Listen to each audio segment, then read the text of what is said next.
Hello everyone, good evening.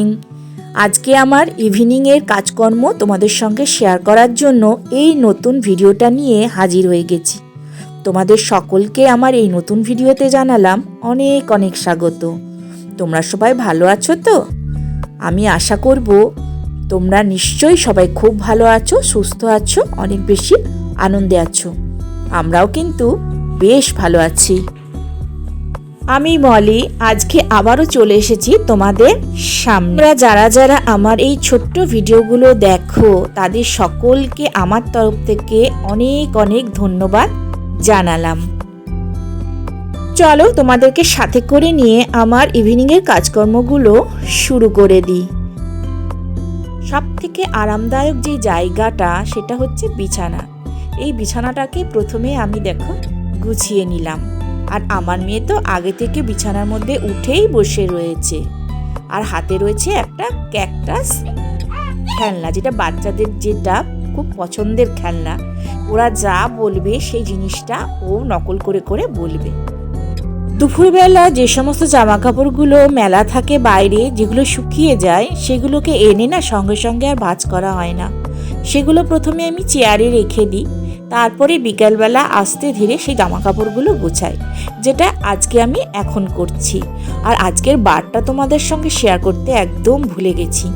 আজকে হচ্ছে কিন্তু রবিবার, আর এখন ঘড়িতে বাজে হচ্ছে 9টা, কারণ তোমাদের দাদা কিন্তু তার চেম্বার থেকে বাড়ি চলে এসেছে।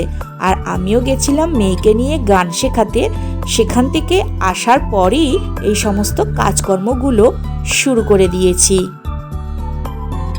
প্রতিদিন তো সকালবেলার জীবনযাত্রা তোমাদের সঙ্গে শেয়ার করি, বিকেলবেলা কি কাজকর্ম করছি সেগুলো তোমাদের সঙ্গে সেরমভাবে কিন্তু আমার শেয়ার করা হয় না। সকালের মধ্যেই আমি সীমাবদ্ধ রাখি বেশিরভাগ ভিডিওগুলো। তো আজকে ভাবলাম সকালবেলার কোনো কাজকর্ম তোমাদের সঙ্গে শেয়ার করব না। বিকালবেলা কি কি কাজকর্মগুলো করছি, কীরকম যুদ্ধ আমাকে বিকালবেলা করতে হয়, আজকে ভাবলাম সেটাই তোমাদের সঙ্গে শেয়ার করি। তো যে জামা কাপড়গুলো আমি গুছিয়েছিলাম সেগুলো দেখো, যেগুলো আলমারিতে রাখার সেগুলো আলমারিতে ঢুকিয়ে রাখলাম, আর যেগুলো আলনায় রাখার সেগুলো আলনাতে গুছিয়ে রেখে দিয়েছি। আর তোমরা ভাবছো এই সমস্ত কি? এই জিনিসগুলো না আমি এখন কাটতে বসবো, কারণ কালকে সোমবার তোমাদের দাদার রয়েছে ডিউটি। সেই জন্য আগাম কিছু কেটে সবজি আমি রেডি করে রাখবো, যাতে কাজের সুবিধা হয়। আর তার সঙ্গে দেখতে পাচ্ছ গাজর আর বিনস নিয়েও কিন্তু আমি বসেছি। কালকে সকালে যেহেতু আমাকে তাড়াতাড়ি রান্নাটা সারতে হবে, সেই জন্য আমি দেখো আগাম আমি এই সমস্ত সবজিগুলো কেটে একদম হাতের কাছে রেডি করে রেখে দেব, যাতে ঘুম থেকে উঠে গরম গরম চায়ে চুমুক দেওয়ার পরেই রান্নাটা ঝপাঝপ বসিয়ে দিতে পারি। আর এখন রাত্রিবেলা দেখো, আজকে রবিবার যেহেতু চিকেন তো হয়েছে, সেটা গরম করে নিচ্ছি। আর এই সমস্ত দিয়ে কি তৈরি হয় বলো?